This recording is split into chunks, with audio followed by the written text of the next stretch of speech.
then one you have just the language of the floor. Just a quick reminder from the staff here at the UN, you need to put the mask.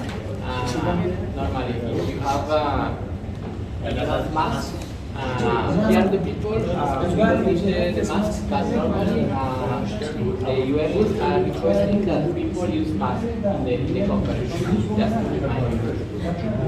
And then, well, we are here, we have a very interesting, a very appealing program. We just start with an expert, Dr. Baban Eliassi. He holds a PhD from the University of Geneva, a PhD of political sociology. He recently defended his PhD thesis. In this call, he wrote this thesis in French. In French, it's called L'émergence de l'Islam politique au Kurdistan irakien. The influence of political Islam in Iraqi Kurdistan. So he will introduce us to a conference that is focused on the Iraqi Constitution. So Dr. Baban, the floor is yours. Thank you, Leonardo. Hello, everybody, ladies and gentlemen. Dear participants, I would like, on behalf of Centre Zagros for Human Rights, to welcome you to this event.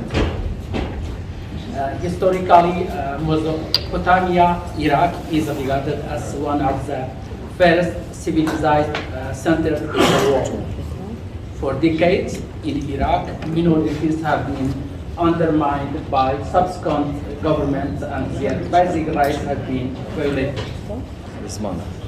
After the fall of former Iraqi fascist regime in 2003, a new constitution containing federal, pluralistic and democratic principles was issued in 2005 by a popular referendum. The new Iraqi constitution has used the concept of component instead of minority. In fact, the term minority has only been mentioned in the constitution once.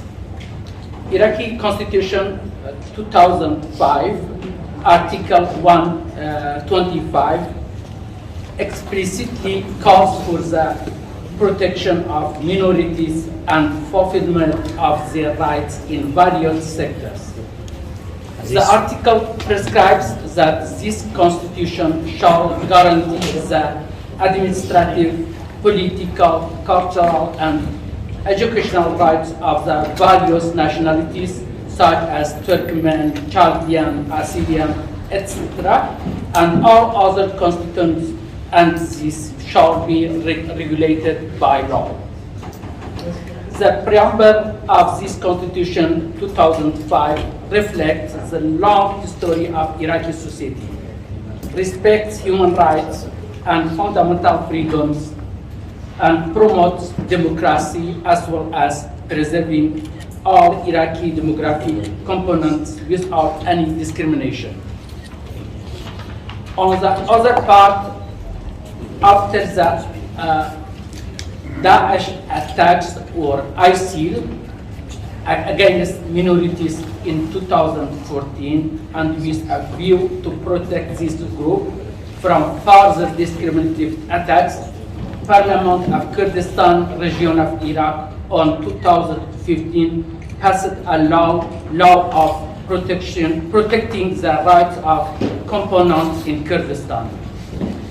The provisions of this law reflect the provisions of the United Nations Declaration on the Rights Minorities, the General Assembly Resolution. Article 1 calling on states to adopt appropriate legislative and other measures to protect the existence and the national or ethnic, cultural, religious, and languages identity of minorities. Despite adopting new constitution, the minority groups feel vulnerable within the country. The rise of ISIL in 2014 once again resulted in minorities suffering numerous human rights abuses and forcibly displaced. The status of minorities to this day remain previously unstable and perpetually under threat in Iraq. Ladies and gentlemen, dear participants to this conference, our conference has as objective to promote dialogue and cohesion within Iraq, and we hope by your contributions you will help the objective of this conference be realized. Thank you for your participation. Thank you. This Iraqi Constitution from 2005 is a very good constitution, and it recognizes the Anfal operation, the Halaf Jamaat project. It's recognized in the preamble of this constitution. Very important juridical basis for the peace in Iraq. And now I give the floor on behalf of the organizers to Mr. Daniel Sarbas.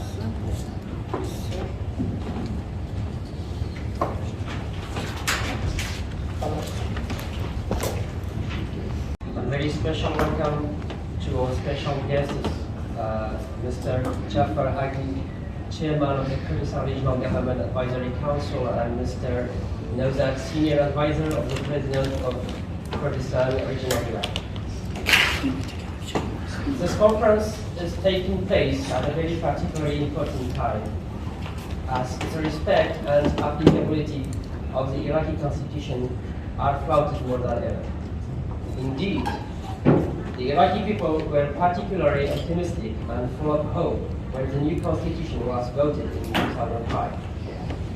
It was the culmination of several years of consultation and exchange of ideas between the different ethnic, religious, linguistic, but also ideological components which form the Iraqi people. That must be said, despite all the comments that we may have regarding this content, the 2005 constitution remains a modern constitution that, if it is correctly applied, it should guarantee the respect of all differences. From the first month of its entry into force, the most fundamental articles of this constitution have been systematically and flagrantly violated. Very quickly, the hope for a new era of peaceful coexistence turned into despair, and the Iraqi people found themselves in a sort of downward spiral. This constitution and its application were supposed to be the cornerstone of peaceful coexistence and should have guaranteed equitable rights and duties to citizens of each component of the Iraqi society.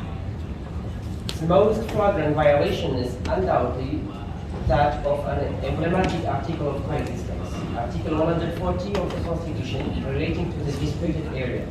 However, this crucial article and its application by the central government seem to have been forgotten. In fact, it's the non-application of this article which is at the origin of the major part of discourse between the Iraqi government of Kurdistan and the central government in Baghdad. There are certainly still hundreds of examples of similar violations, but we would like to emphasize here the possibilities of collaboration, tolerance, and mutual respect, which can still be achieved if the letter and the spirit of the Constitution of 2005 are respected. If the policy of setting aside the different minorities is no longer practical, if the wealth of the country is equitably distributed, if the practices that sowed intolerance and tribal wars are vanished, we are convinced that the Iraqi people are capable of living together.